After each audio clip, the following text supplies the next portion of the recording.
I think the difference is integrity. I think the difference is in intention. You know, we've been talking and talking and talking forever. But if you're talking to somebody who doesn't have that basic sincerity of purpose, you're wasting your time. I'm sorry, but I'm going to say this. This president today is somebody that has that sincerity of purpose. And I believe that when we have these sincere conversations, direct conversations between the heads of these agencies, I think that it will bode well in the end for us. But it's better. You believe that he does have the sincerity of purpose? I have never had any reason to doubt that. And the will to tackle corruption headlong? I believe so. Why then do we get these accusations that the war against corruption has been one-sided? You know, interestingly, this is something that we've been engaged in from day one. And I'll tell you something as a Nigerian, right? You know, we have this attitude of saying, okay, they said Mawe did this. Now, Mawe was my schoolmate in the university. And I would say, okay, what about this guy? He did this. Now, I'm not interested in finding out whether Mawe actually did this or not. I've always said, and I say it boldly, and I'm not going to come here and say that, for instance, more people, because this is what it's about, more people from the opposition parties are not in the net from one way or the other. But you see, if we get sincere with ourselves, we also have to find out. Now, the people that are closer to the kitchen are more likely to have meat found in their mouth, so to speak. So it really doesn't mean anything to me to say more people from the PDP, for instance, that were in power for the past 16 years are undergoing investigation. Now, I think that the allegation of one-sided war against corruption also, for me, doesn't make much sense, because at the end of the day, the question really should be, those people that are accused of corrupt practices, do they really have a case to answer? Now, if they do, why don't they answer their cases?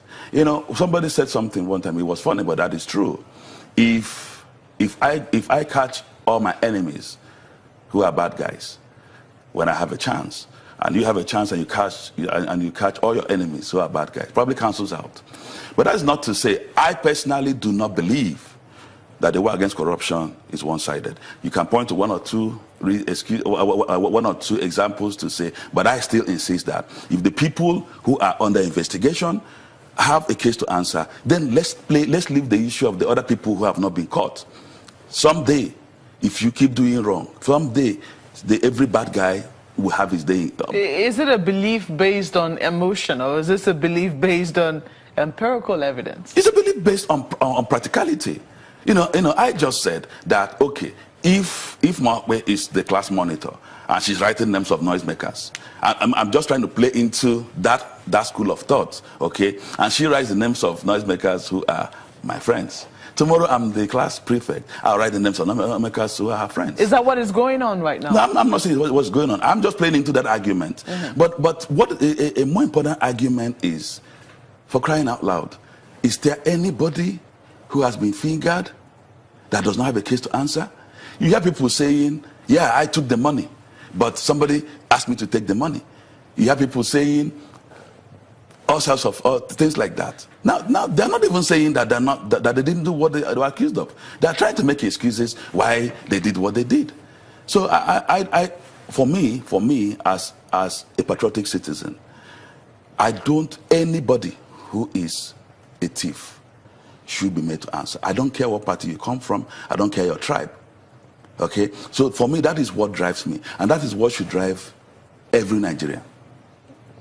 I'm just a little curious. I asked you earlier, you know, how conferences like this impact the war against corruption. There's also been the question of the perception of corruption itself, especially for the everyday man on the street.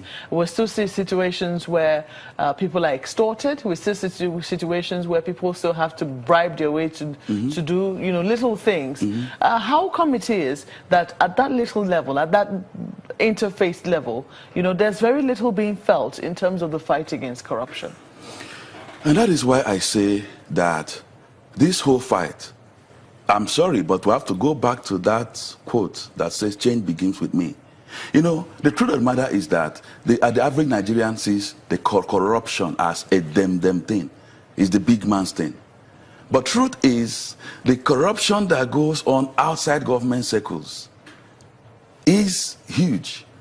That's really what's bringing us down. Outside government circles. How Outside government, like you spoke about, the guy out there on the streets, the guy doing business in the market. Let's look at the issue of the fuel situation before. That whole concept of selling fuel at 86 naira, and it was never available at 86 naira, created a whole different dynasty of corruption that was going on, from the person from the fuel attendant in the filling station to the guy who comes now, the black marketer, and all that. And that's why, for me, it's important that we begin to look at those macro issues that fuel corruption. Because we all stay, okay, for instance, a lot of people focus on the politician when you talk of corruption. What about the civil servants? That's the bedrock of corruption. But isn't that the kind of corruption that government is supposed to be fighting?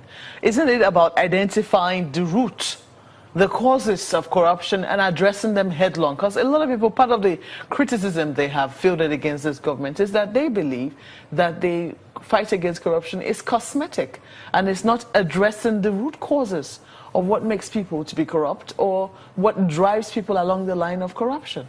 It still goes to that issue of us getting, sometimes we leave the issues and get emotional. And maybe so, because over years we've been exposed